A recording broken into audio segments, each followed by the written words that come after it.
Welcome, everyone, to Monday Match Analysis. I'm Gill Gross, and it is time for a preview of the 2025 Mutua Madrid Masters. Plus, I present to you the first installment of the French Open Power Rankings. We normally do that after Monte Carlo, and then we update it after Barcelona Munich. Obviously, we are 1 week behind schedule because things have been a little bit crazy, but we will begin the French Open Power Rankings. They will be updated after Madrid. They will be updated again after Rome, and then we'll do a big, long, in-depth episode on the final French Open Power Rankings right before Roland Garros. And you'll notice I normally call the tournament Roland Garros, which is what they call the tournament in Paris. But for some reason, the Power Rankings, it's always been French Open, all right? That's just how it is. I know some people don't like it, but the rules are the rules. Remember, Denis Shapovalov had never heard of Roland Garros. He didn't know what Roland Garros even was until he was already a pro for like 3 years. So in North America, French Open is thrown around quite a bit. Anyway, I digress. For those who may be new to the show, who do not know how the power rankings work, they work like any other power rankings, but what I like to specify is this. I try to really focus on the data that we have based on past results. And in that case, it is often different from my predictions. Because when I'm making predictions, sometimes I like to get ahead of stuff. Sometimes there are things where I feel like there's not really hard evidence, result-based evidence that something is about to happen, but for whatever reason, I still think something is about to happen. That may influence my predictions. I do not factor that stuff into power rankings. I really go on what we've seen. Now, of course, it's not all objective. There is subjectivity in weighting what we've seen, weighting the importance of the data that we have, but I hope I'm making sense. I'm really focused on using the data from the results to come up with my power rankings on a week-by-week basis. All right? One example of this, by the way. So last year, it was a year where nobody was looking very convincing data-wise coming into Roland Garros.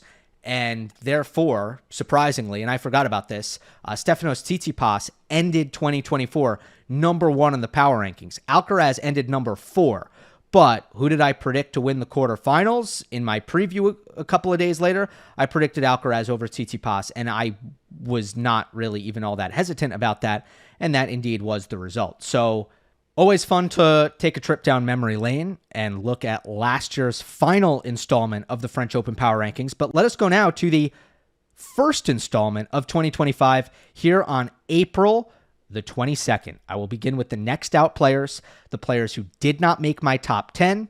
They are Jack Draper, Taylor Fritz, Daniil Medvedev, and Francisco Cerundolo. I'm not going to go into it much, but just know that those are the players to me who are to some extent knocking on the door. Big result in Madrid, big result in Rome, and I could see them getting in to this French Open Power Rankings top 10. I'm going to reveal this in chunks. We will start with 10 through 5. Number 10 is Stefanos Tsitsipas. This is obviously low for him, considering he spent multiple years as either the 3rd or 4th best player on this surface. But as is reflected in his ranking, especially after dropping the Monte Carlo title points with that 3-set loss to Lorenzo Musetti in, I believe, the quarters there, the results haven't been there really for the better part of 2 years, certainly not on a consistent basis. Won Dubai this year, but as expected, the switch to the Babolat Pure Arrow has not been some kind of magic potion that was going to take us back to 2021 or 2022. There is still a lot for Tsitsipas to prove in order to be higher in these power rankings. However, based on his history, somebody who has been 1 set away from winning Roland Garros, somebody who has a semifinal there as well, a 3-time champion in Monte Carlo. If Tsitsipas has a big Rome or something like that, it's not going to take much. If he starts to show us some vintage clay court Stefanos Tsitsipas, you're automatically going to start taking him seriously coming into Roland Garros based on what he's accomplished in the past. That's why he's number 10, but he's got to kind of pull off that kind of positive result first. Number 9 is Arthur Fils. I don't like to futurecast in the power rankings, but if you're 20 years old, I think it's fair to make an assumption that he's at an age where he's getting better every single week. Like, I feel that in 2025, Fils is learning and getting marginally better every week. You can't do that over the course of an entire career, but when you're 20, you can have those years where you're just constantly getting better. So that kind of assumed improvement is a little bit of a bonus for me, even if maybe sometimes some of the results don't warrant him being at number 9 here. Obviously, for a 20-year-old, I'm not going to be like, well, he didn't prove it last year or the year before, right? That's silly to go back to when someone was 18 or 19. His clay season so far, Fils, 2 losses to Alcaraz, a quarterfinal and a semifinal. He has wins over Rublev and Tsitsipas. That is if you ask me, a pretty positive start to this clay court season. Analysis-wise, this is the best surface for his forehand, which is statistically the heaviest forehand in the world. And it's also the best surface for his physicality because he is physical beyond his years in terms of his speed, his explosiveness around the court. And number 8 is Alex de Minaur. He has definitely figured out the clay, where he spent much of his career as a non-factor. At the start of 2024, de Minaur was 19-27 at tour level on clay. Since last year, he is 15-7. So he went from being a sub 500 player to somebody sporting about a 66% win percentage over the course of the last 2 years. The negative side with de Minaur, he's still not beating top players on this surface. He's got 2 career top 10 wins. One is over Medvedev. One is over Cam Norrie. So I feel like he needs to bolster that aspect of his resume before we take him a little bit more seriously and perhaps bump him up higher than number 8 in the power rankings. Number 7 is Lorenzo Musetti. I want to read off his last 4 events on natural surfaces. He pushes Djokovic to 5 at Roland Garros. He makes the Wimbledon semifinal. He gets Olympic bronze, and he makes the Monte Carlo final. That's his last 4 on the natural surfaces. Now, I wanted to include Wimbledon, even though it's a different surface, because the fact that he got to the final weekend of a slam, to me, is meaningful. Even though it's on a different surface, that experience is going to make me feel better about putting him this high in the rankings. If he was somebody who had never been past the quarterfinal stage at a major, that would have gone against him. That would have been points against him. There has been a huge change in Lorenzo Musetti's success against top 10 opposition that I think is incredibly notable. After losing to Djokovic in that 5-setter at Roland Garros last year, his career record against top 10 players was 5-21. Since then, he is 5-5. There's a sense that he plays a little bit too much defense against the very best in the world, but he has become a consistent tier 2 contender in my eyes on each of the natural surfaces, but right now we are focused on clay. At number 6 is Casper Ruud. His form is super uninspiring. There's no other way to put it. Ruud has 1 top 20 win all year. He is only 6-5 versus the top 50. That is pretty abysmal for a player of his caliber. But the history suggests that Ruud will sometimes be going into these sorts of slumps. When it's time for Roland Garros, he tends to just figure it out. Last 3 forays in Paris, final, semifinal. In 2022, you can look back at that year. He was pretty bad until Rome. In 2023, look back at that. He was pretty bad until Rome. Last year, he had a really good clay court season, started with the back-to-back finals in Monte Carlo and Barcelona. He won Barcelona. So this year, it's been not quite that. But again, the history suggests at some point it'll click for Ruud. Maybe this year is different, but that's not how the power rankings is going to look at it. Number 5 is Holger Rune. We've talked about how this spot is sort of up for grabs this year, this number 5 spot. And I suppose Rune has grabbed it for now. He has the best wins on clay out of anybody to start the clay court season. He has beaten Casper Ruud. He has beaten Carlos Alcaraz. Indian Wells was a run of the final, another great run on a very slow court. That means a little bit more to me than just an ordinary hard court result. 2023, we saw what he's capable of on clay. Monte Carlo final, Munich title, Rome final, Roland Garros quarterfinal. That was a phenomenal clay court season where we really saw, again, just how good he can be on the surface.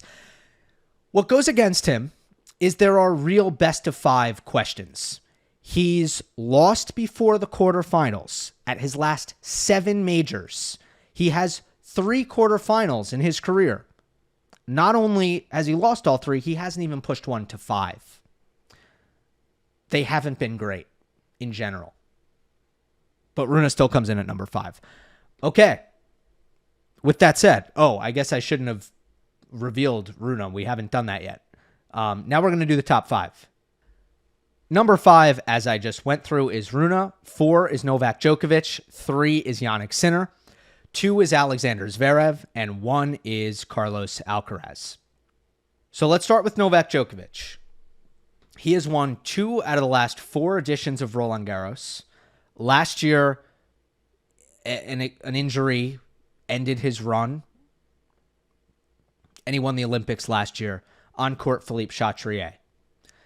Plus, there's the big picture pedigree, the 24-time major champion, dwarfing anybody else, obviously. That matters a little bit in this. You can't take that away. Now, if the results fall off a cliff, that's another story. The fact is they haven't. Have they declined? Is the consistency not what it once was? Absolutely. But Novak Djokovic is 6th in the race, just made a Masters 1000 final, made another Masters 1000 final last fall. They have not fallen off a cliff. He's still putting himself in the mix on a regular basis. It is less than what we've gotten used to, but that is why he's number 4 and not higher. That's all I can say about that. Number 3 is Jannik Sinner, of course, in the most, different position out of anybody else. He has no big clay titles, not a single one. That's why he isn't number 1 here. Because if that weren't the case, of course he'd be number 1. He has won 37 of his last 38 matches, including the last 2 majors. He's won 3 out of the last 5 majors. He has been the best player in the world. He did push Alcaraz to 5 sets at Roland Garros last year with basically 0 preparation ahead of the tournament. Not just the hip injury. The hip injury was one thing, and that took him out of Madrid, but then he had an illness that kept him in bed for more than 10 days, and that was his Roland Garros preparation. And he still made the semifinals and pushed Alcaraz to 5. So there are a lot of reasons to take Sinner really seriously as a Roland Garros title contender here. And, let's see once we get some results input. Rome, I think if he loses early at Rome, he's actually going to play Geneva. We'll get that extra data. But for now, the guy who's won 37 of his last 38 matches needs to be high in this power rankings, period. Number 2 is Alexander Zverev. Recent form, no longer a huge red flag.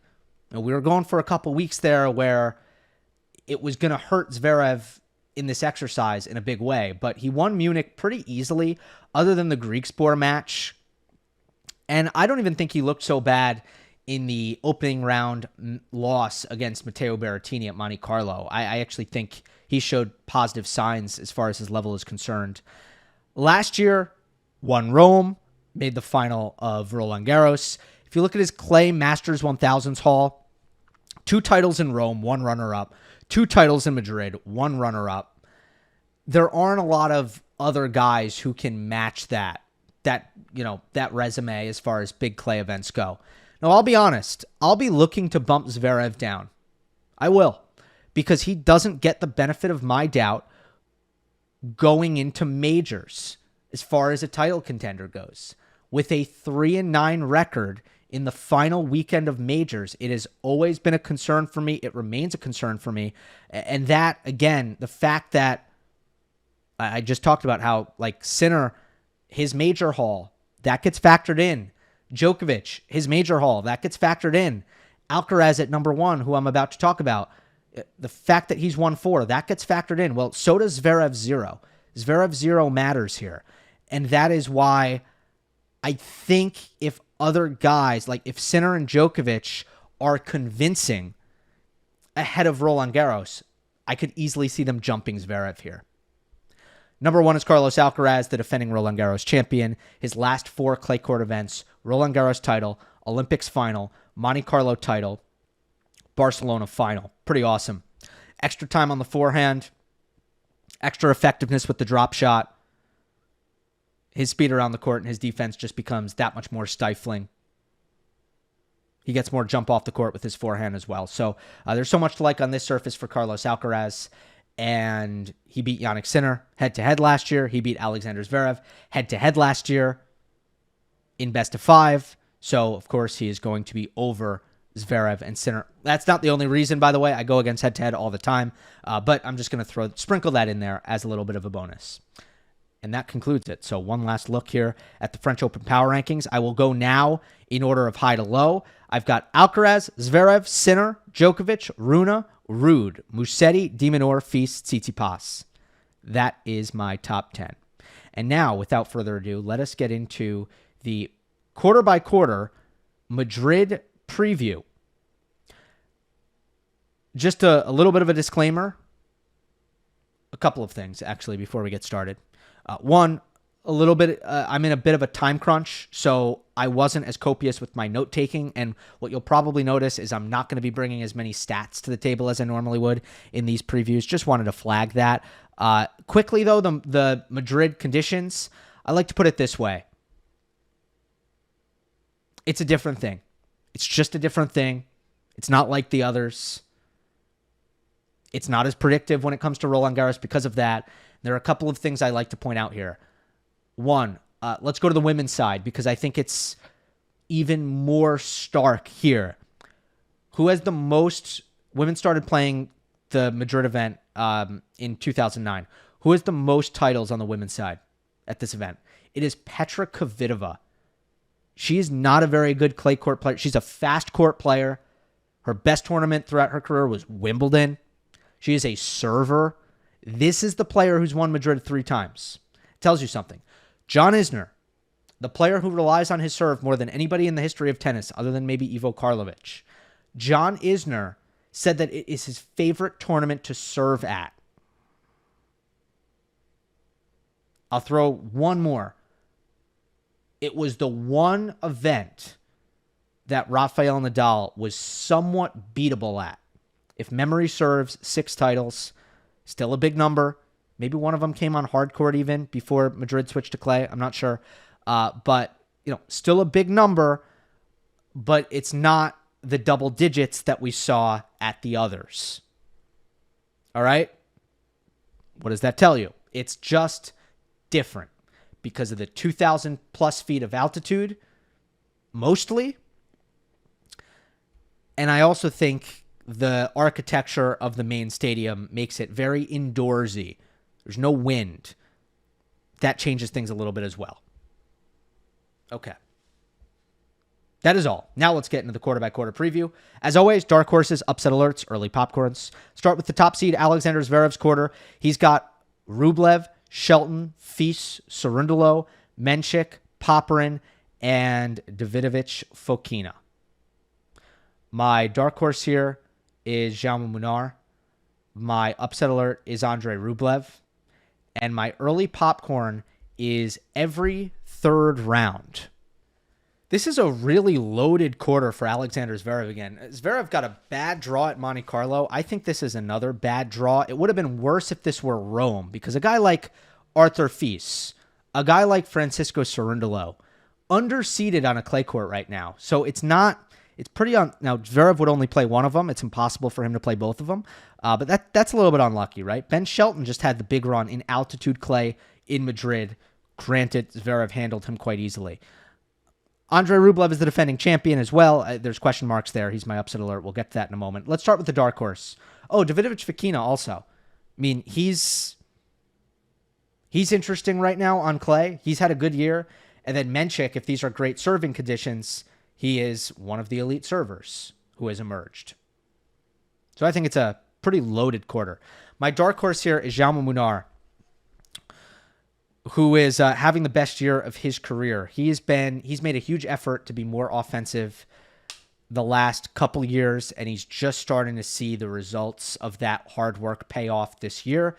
And look at his top 20 stats. Munar is 4-2 against top 20 players this year.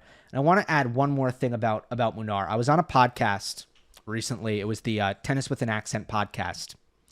And somebody submitted a question. They said, what's happened to the depth in Spanish tennis? They used to be all over the top 20, all over the top 50, top 100, etc. And now there's Alcaraz, but the depth has really fallen off. What happened? My answer is they can't serve. None of them serve. And in the modern game, I think it's really difficult to get away with that nowadays. Go down all the Spanish players, and you'll find the serves are really, really lacking across the board, from Davidovich Fokina to Pedro Martinez. Obviously, it is Carlos Alcaraz's chief weakness, if you were to name one. Pablo Carreño Busta, Roberto Carballes Baena. You got a lot of weak serves. Jaume Munar actually probably has the best serve of top 100 players from Spain. I think he's got the best serve. And that is two things. One, it is a compliment to Munar. Two, it is an indictment on the state of serving in Spanish tennis. Was this very relevant to the Madrid preview? No, I just thought that you guys might find it interesting, so I wanted to go there. Upset alert is Andrei Rublev. Rublev just started a partnership with Marat Safin.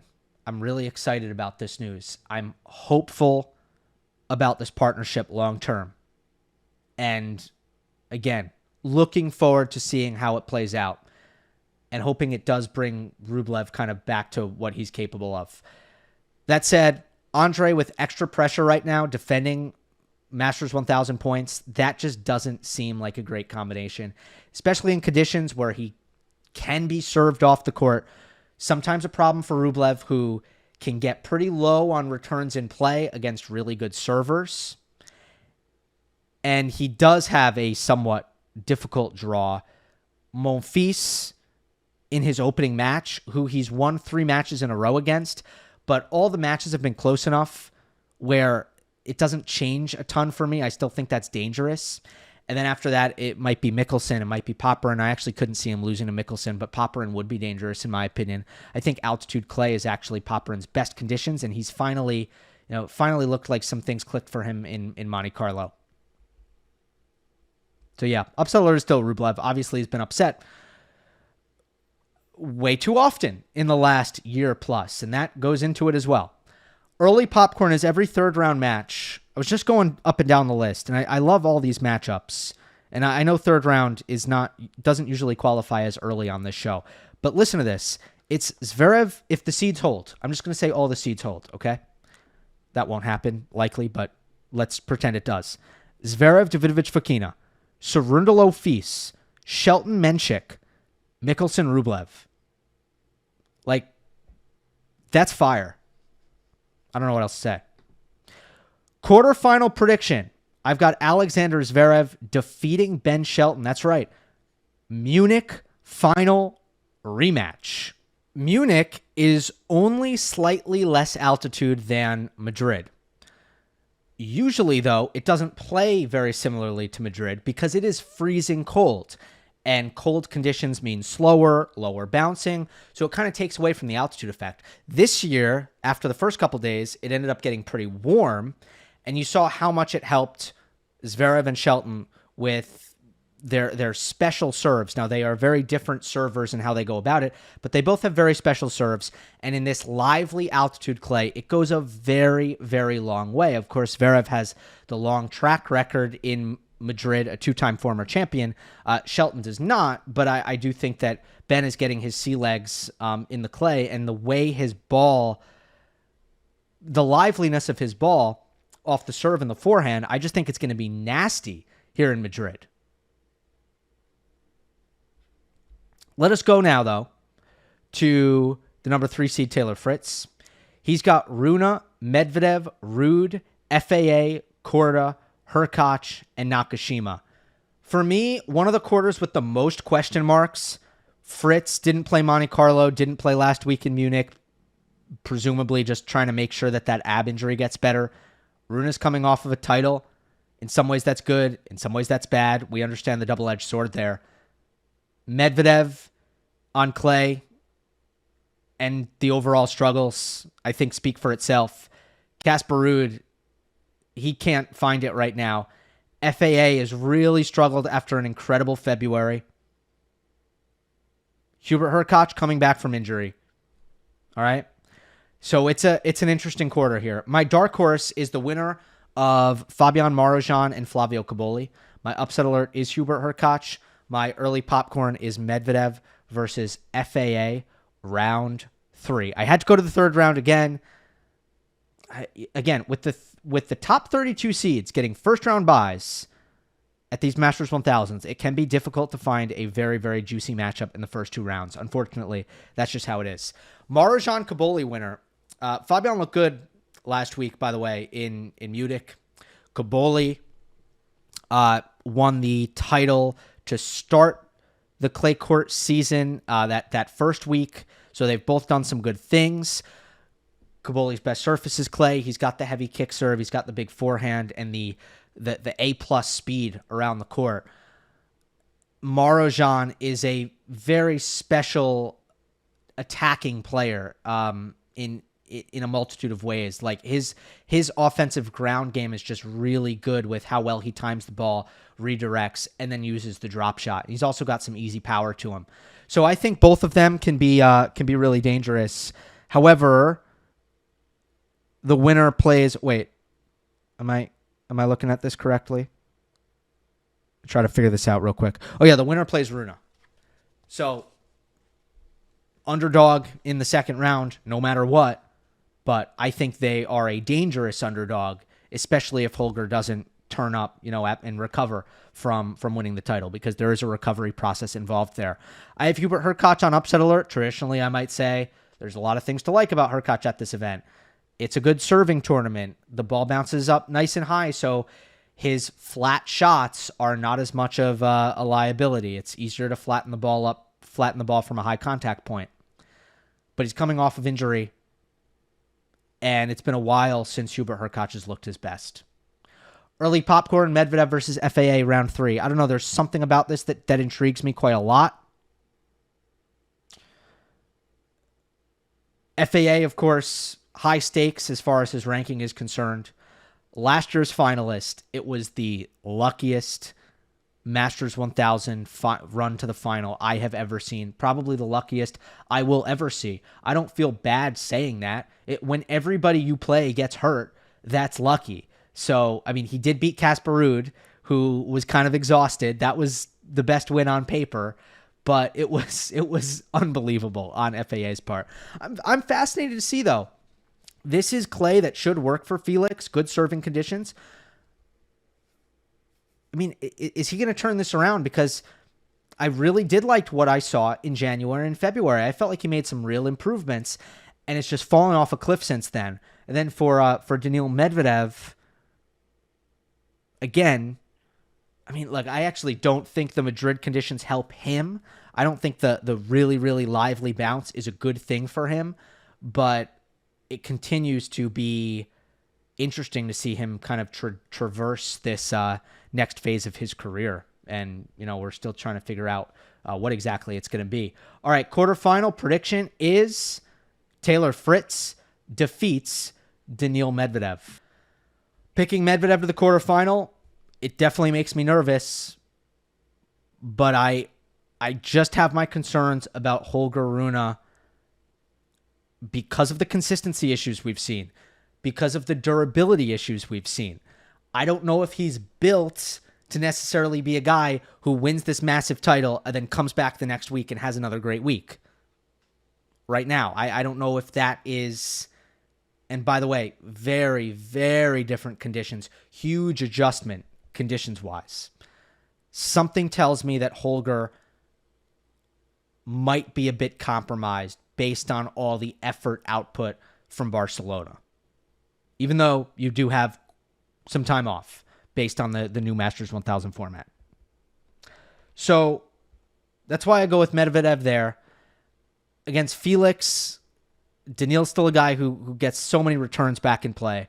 And I think that's trouble against Felix. I do think that FAA needs to kind of get free points in order for me to feel good about him. So I see Medvedev as I have him beating Felix and Holger. And I get him to the quarterfinal, even though I don't really think Daniil has ever looked super comfortable in Madrid, despite the fact that at times we have thought, oh, Daniil should be okay on this clay court. It's not really the case, okay? I think, first of all, he likes moving best at Roland Garros. He moves better at Roland Garros than the other clay tournaments. And at this event, I just think his ball doesn't stay low, and that takes a lot away from what he likes to do. I think the conditions suit Taylor Fritz a lot more, who can outserve Daniil Medvedev, who can be much more productive off the forehand wing than Daniil Medvedev. Do I have my hesitation about Taylor, given the fact that he has taken a little bit of a break with an injury after Miami, making the semifinals, which was a huge result for him, by the way. He really needed that because it was a disappointing couple months. Taylor, again, it's all the same thing. He's really struggled with this ab injury. The reason why I feel somewhat okay about this is because I do think that it was pretty precautionary, the fact that Taylor sat out. And I think the fact that he just started to feel his ab again in Miami a little bit was a signal, a warning from his body. We got to get this right. We need even more rest. Taylor's a dude who last several years, really his whole career, he's probably overplayed a little bit. So it's also a situation where I look at him getting some rest and thinking, might that kind of help him? As opposed to the last few years where he literally plays Monte Carlo, Munich. He doesn't skip a clay court event, coming from Miami. So maybe it'll help him. Taylor is a former semifinalist here as well. Again, everybody kind of loses their mind whenever I pick Taylor Fritz to do something on a clay court, but back-to-back years, he has made a run into the final weekend at one of these big clay court events, and I think he can continue to do it because I actually think his game works well on clay for a multitude of reasons. For some reason, the American thing, the fact that he's not a great mover, nobody sees the positive, which is that he is great when his forehand has time. He is an excellent high contact point baseliner. And in general, his play style, power baseline game. Power baseline games translate across all surfaces. It's like, I don't necessarily need to go through all the examples, but it's a simple power baseline game. It works on all surfaces. Novak Djokovic's quarter. He's the number 4 seed. He's got Jack Draper, Tommy Paul, Francis Tiafoe, Hugo Humbert, Karen Khachanov, Matteo Berrettini, and Sebastian Baez. My dark horse here is Joao Fonseca. My upset alert is Hugo Humbert. My early popcorn match is Draper versus Greek Spore, round 2. Fonseca as my dark horse. I assume that he's played plenty of events in altitude clay.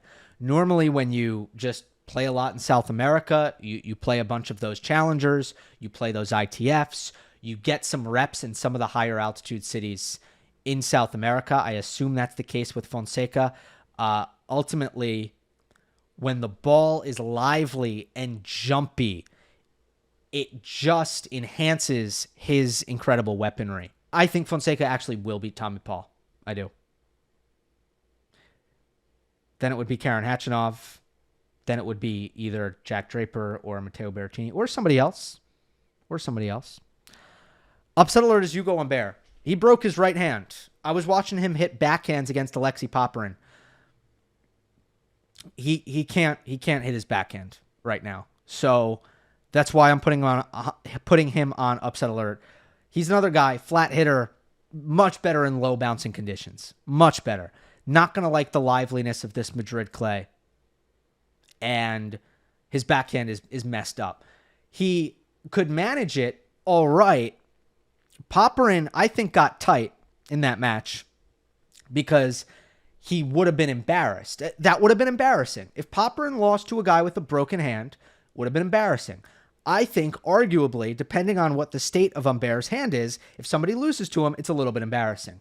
So other than the advantage of putting that extra pressure on their opponent, I think Humbert's at a disadvantage. Early popcorn, Draper, Greek Spore, round 2. Jack Draper, definitely one of the most interesting storylines of the clay court season.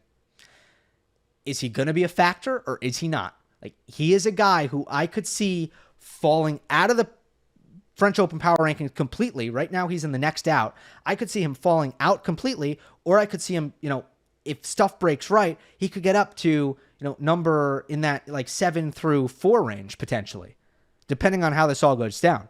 I think there's a massive range of outcomes. And Talon Griekspoor, he's starting to play well on all surfaces. And the confidence, look, the clutchness is still lacking sometimes. Man, he's got some nerve management issues, but he is in every match against top players, seemingly. Every single match. And the surface thing is interesting for him because he did play really well in clay challengers to start his career. Somehow, once he started playing regularly on the tour, he became like a real fast court guy, but it wasn't always that way. So maybe Griekspoor is kind of rekindling some of the stuff that he had back when he was playing challengers. My quarterfinal prediction here is Matteo Berrettini defeats Novak Djokovic. Let's start with Novak here. He's got a good draw, really good draw. Now, Arnaldi first match potentially could be tough. But then after that, Sebastian Baez, Hugo Humbert, Francis Tiafoe. Honestly, Novak Djokovic has the best section, the best path to the quarterfinals in the entire draw among the top 8 seeds. I think that much is pretty clear. That said, I don't know what to expect out of him. Madrid is not great Roland Garros prep. I don't know what that was in Monte Carlo. Again, the way he was talking, the way he was speaking before that match and after that match was very strange to me. I can't decode it, but the basis of it was he expected to play badly, and then he played badly, and then he wasn't surprised that he played badly. And I don't know why. Coming off of a run of the Miami Open final, I don't know why Novak came into Monte Carlo with no expectation of himself. Was that just a window into sort of a motivational dip in that moment? I don't know. Because he could have easily said, like, I've really been struggling with whatever it is. I don't know. I'm just confused about it. So Djokovic, I think Rome will be telling. But Madrid, just not sure. And by the way, he goes up against Matteo Berrettini. He has played Berrettini, by and large, very, very well. The loss to Matteo in February, I mean, come on. That Novak was just coming back from injury. I think he basically rolled off the couch after making sure that he was healthy enough to play. And he went to play that event in the Middle East, largely because he's got some business there and he was supporting his sponsors and doing what he had to do, again, to do right by his sponsors. That's why I think he played. Otherwise, he wouldn't have played. So that I don't really care that much about. But from Botic van de Zandschulp to Carlos Alcaraz against Djokovic in Madrid, if you think back to like 2022, one of the ways to make Novak uncomfortable is to get the ball above his shoulders. Matteo can do that with his forehand and his serve. And Novak, we've seen more and more, a great serving performance against Novak is no longer a futile effort. Like, you can get somewhere with your serve in specific conditions against Novak. And I think Berrettini can do that. I've been seeing good signs from him. He loves these conditions. He's a former finalist in Madrid. And I've kind of had it in my mind for a while now that I was going to give Matteo Berrettini a very optimistic prediction at the Madrid Open because, in my opinion, it's some of his best conditions other than grass. Maybe his best conditions other than grass on the entire circuit. And with that, let's go to Carlos Alcaraz's quarter. Let's end on this. He's got Alex de Minaur, Lorenzo Musetti, Grigor Dimitrov, Stefanos Tsitsipas, Tomas Machac, and Yuri Lehechka. This is a fascinating quarter. My dark horse here is Hamad Medjedovic, upset alert Tomas Machac, and early popcorn Tsitsipas versus Struff, round 2. Dark horse pick Medjedovic. I'm not super inspired by this, but what I'll say is, to me, he's mini Berrettini. It's almost the same game. I think Medjedovic's two-handed backhand is a lot more dangerous. It can be more deadly. Berrettini's obviously more polished in the strength. The serve and the forehand and the footwork is all more polished. But for all of the reasons why I think Berrettini is good in these conditions, I think Medjedovic can be as well. That's that. Upset alert Tomas Machac. When you've retired and withdrawn as often as Machac has in the last 6 months, you deserve upset alert designation. I know that sounds harsh, but what can you say? I mean, the rate at which Machac has not been able to play is so astronomical. And obviously it needs to be sorted out. He's such a talented player. I love his game so much. Everybody knows that. But hey, you don't know what you're going to get. And you know what? There is sometimes some inconsistency with his attitude, like outside of the health stuff. Like, I didn't watch the match. I always like to be upfront about that. But like last week, he wins the first set against Alex de Minaur. He loses the next two, 6-love, 6-3. Why are we getting bageled? Like, aren't we just a little bit too good to be getting bageled? Because it seems that he has those kinds of sets a lot, and it just all creates kind of this picture. It all contributes to this same picture where sometimes Machac is just unable to play up to his ability or unable to play at all. I hope that changes. Early popcorn is Tsitsipas versus Struff, round 2. Now, Jan-Lennard Struff is on a heinous losing streak.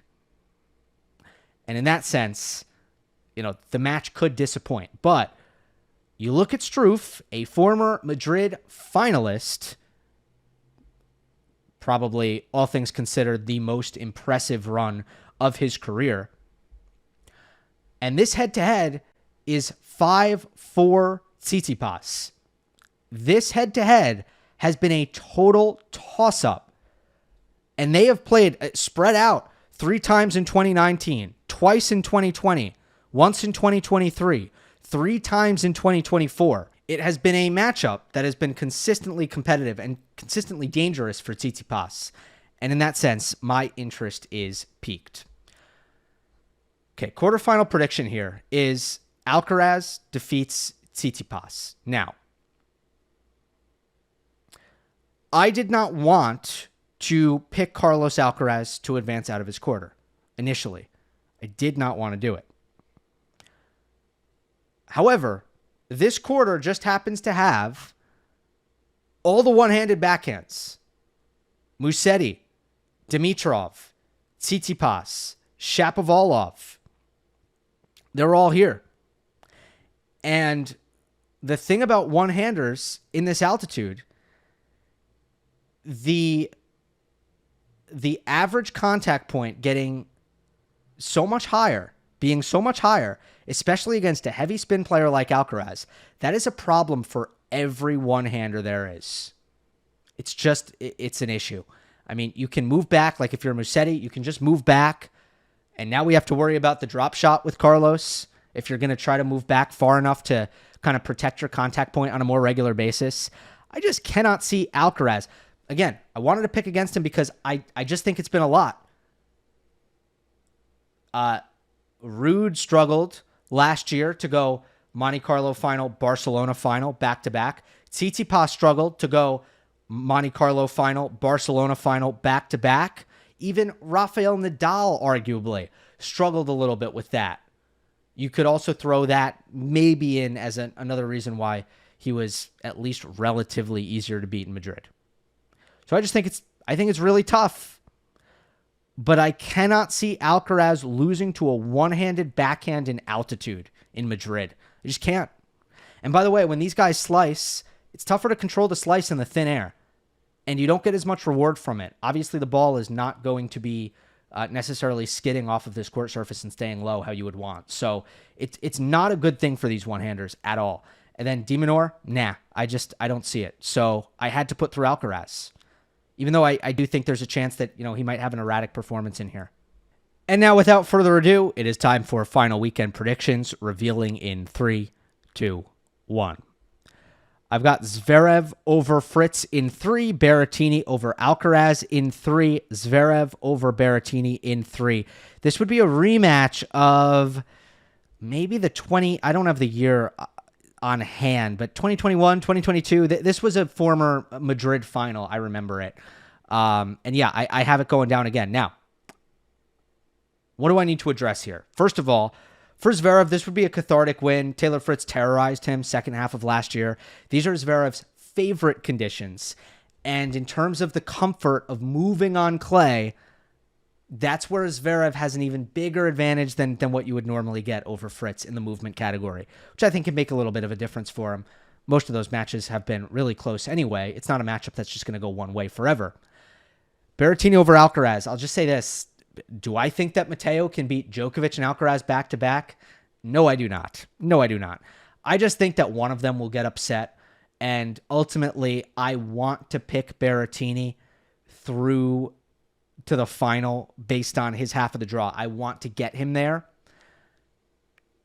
But if he has to play Djokovic and Alcaraz back-to-back, that would, in all likelihood, be huge trouble, okay? Sometimes I also have to assume that not all of my predictions are going to go exactly to plan.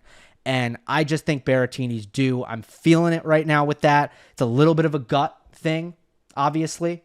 However, I do think it's a tough matchup against Zverev. I think Sasha's just so good with the kind of playing patiently into Berrettini's backhand, particularly with the precision of the backhand cross-court. Berrettini just can't find runarounds. It's a big problem when he can't find runarounds.